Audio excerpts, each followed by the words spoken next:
Hello and welcome back to your own channel Indian Defense Analysis, where we bring to you all the latest development happening in the defense sector. Few days back, it was reported that Chinese aircraft flew close to a friction point in eastern Ladakh sector off line of actual control. The provocation started around 24th to 25th of June when Chinese aircraft flew close to a friction point in eastern Ladakh and was spotted and detected by men on the ground and Indian radars deployed across the LAC.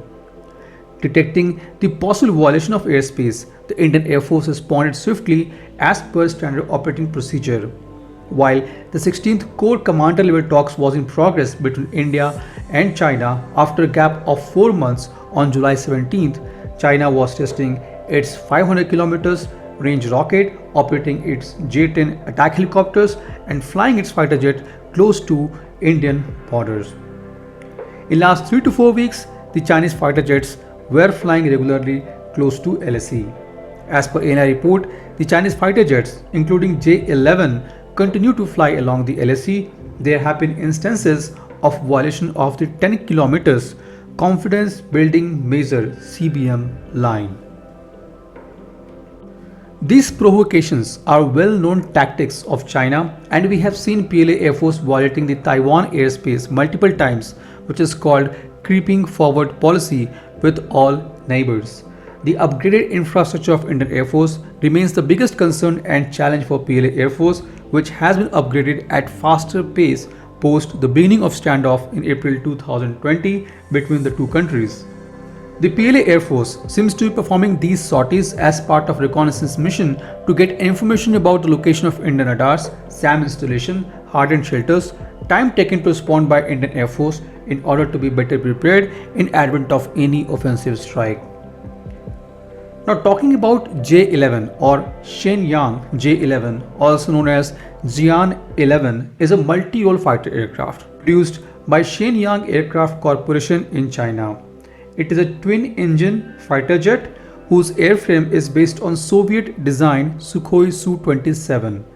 The story of J-11 originates from 1996 when China purchased 200 Su-27s from Russia for $2.7 billion under co-production scheme similar to Indian Su-30 MKI program.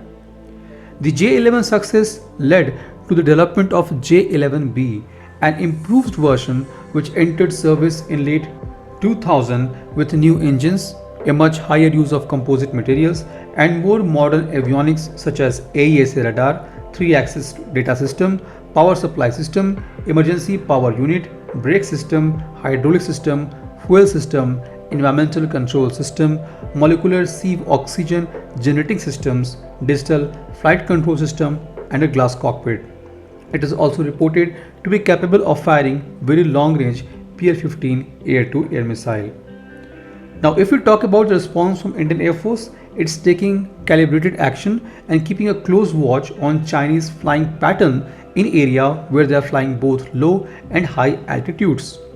Earlier, Chief of Air Staff ACM VR Chaudhary had told that whenever Indian Air Force find Chinese aircraft or remotely piloted aircraft system approaching close to LAC, Indian Air Force is taking appropriate measures by scrambling fighter jets or putting Indian Air Force systems on high alert. As per the latest reports, Indian Air Force has moved its most potent fighters MiG-29 and Mirage 2000 to advanced air bases from where they can respond to Chinese aggression in minutes. Indian Air Force has also been performing extensive sorties of Rafale fighter jets in the eastern Ladakh sector. This was today's update. Please let us know what is your views about these in comment section. Feel free to post your comments and suggestions about any topic related to defense sector on which you want to hear from us. With this, I would like to say goodbye and Jai Hind friends. Please like and subscribe our video if you have not done already. We will be soon back with more interesting and amazing development happening in defense sector.